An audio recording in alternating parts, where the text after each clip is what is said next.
近期少咗評論時事新聞，有啲觀眾希望我可以再做。首先想做一下期望管理，唔好期待我有咩真知灼見喎，但係我會努力揾一啲相關嘅資訊嘅，喺呢啲資訊嘅基礎上邊，可以同大家交流一下意見。近期喺坊間有唔少嘅討論啊，都莫過於集中喺申訴專員公署最新嘅資料查閱政策啦。喺今年2025年5月19號，申訴專員公署就公佈喺跟住嗰日5月20號呢，就會下架喺網站上邊2023年4月之前嘅調查報告同埋相關資料㗎啦。要求市民，如果你需要睇呢啲資料嘅話呢，就要填寫查閱公署資料申請表格，又或者以電郵、書面方式提交申請都得，係需要親身去到公署辦公室嗰度去查閱嘅。公署解釋呢個新嘅政策係為咗達到以下幾個目的：第一，確保網站嘅內容係準確同埋合時啊。言下之意，即係舊啲報告應該冇咩太大嘅參考價值，睇唔睇都應該冇乜所謂噶啦。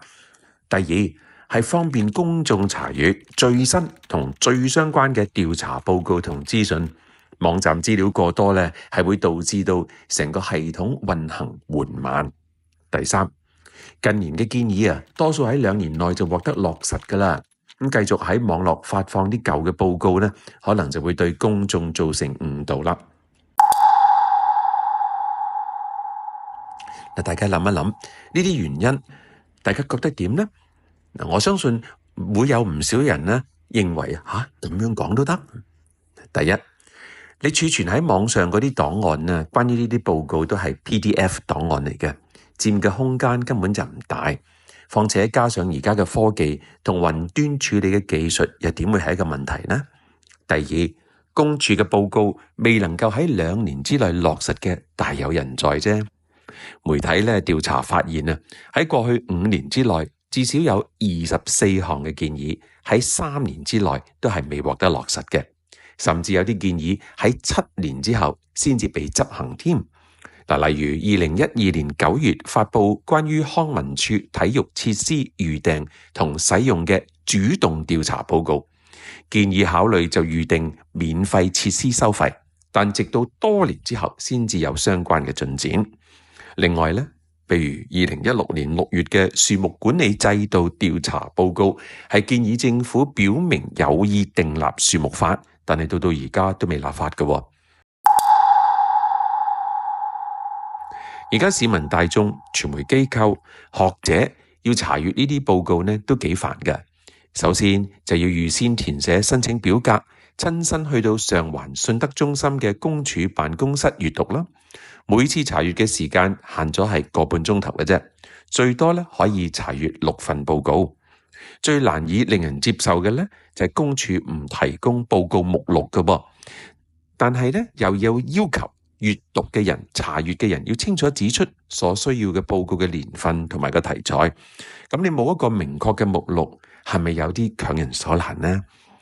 仲有身在外國嘅學術機構或者學者或者香港市民，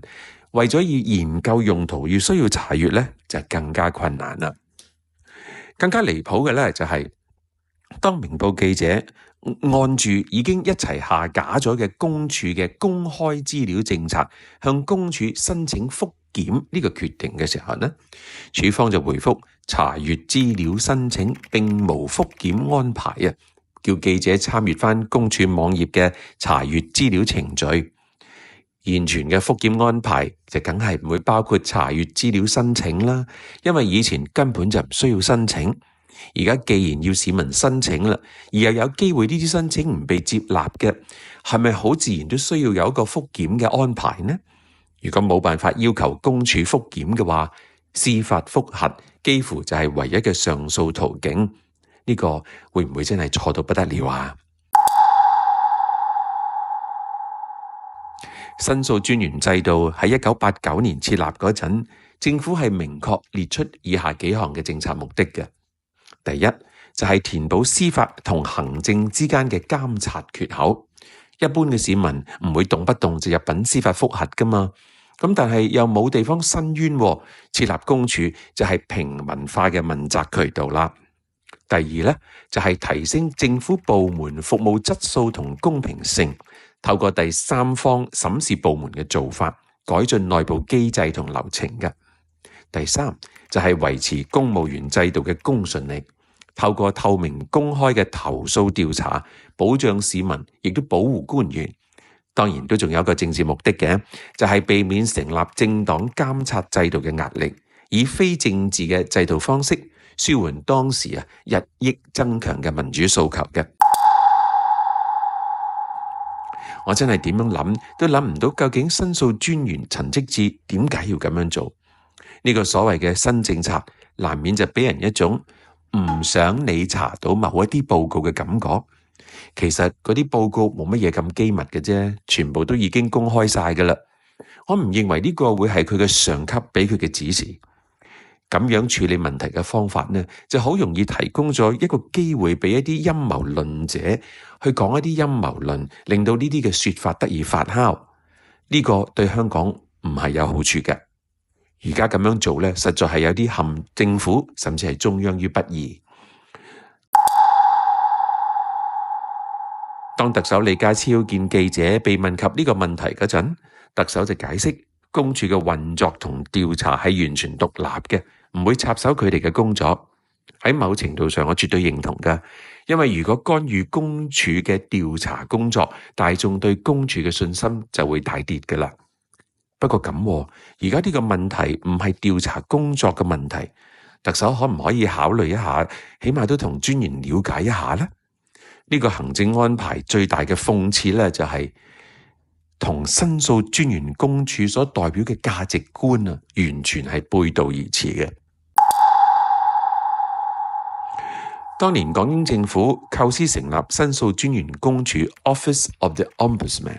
係出於多個政治、行政同社會因素嘅交疊考慮嚟嘅。其中一個因素喺1984年簽署中英聯合聲明之後，確定1997年主權移交。港英政府希望加強制度嘅建設，展示佢嘅施政係透明嘅、負責嘅、現代化嘅，增強市民對制度嘅信心。當時一啲英聯邦嘅地區好似新西蘭、英國、加拿大都建立咗 Ombudsman 嘅制度。事實上，紐西蘭仲係世界上最早設立呢個制度嘅添，1962年已經有㗎啦。個制度相當之成熟，報告亦都會定期係呈上國會嘅。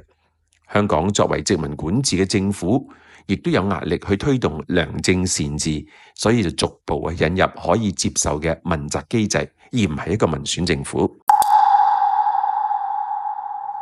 1994年，申訴專員條例第397章通過咗之後，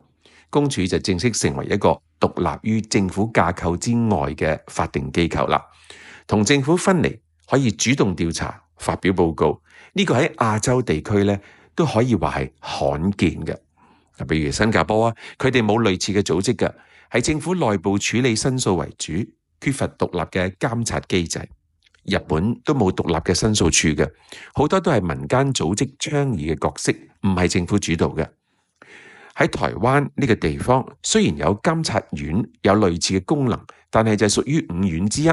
政治性較強，角色亦都具有爭議性。點解要抹殺香港一個咁好嘅傳統呢？早年公開大量嘅報告資料，係俾國際研究公共監察制度嘅一個典型個案。呢個制度設計同佢獨立性曾經引嚟唔少國家、唔少地區研究借鏡嘅。2000年代嘅前期，唔少市民甚至係視公署為對抗官僚失當嘅最後防線。今次事件必然會令國際聲譽，我哋香港呢個制度嘅聲譽有所滑落，係咪令到人非常之遺憾呢？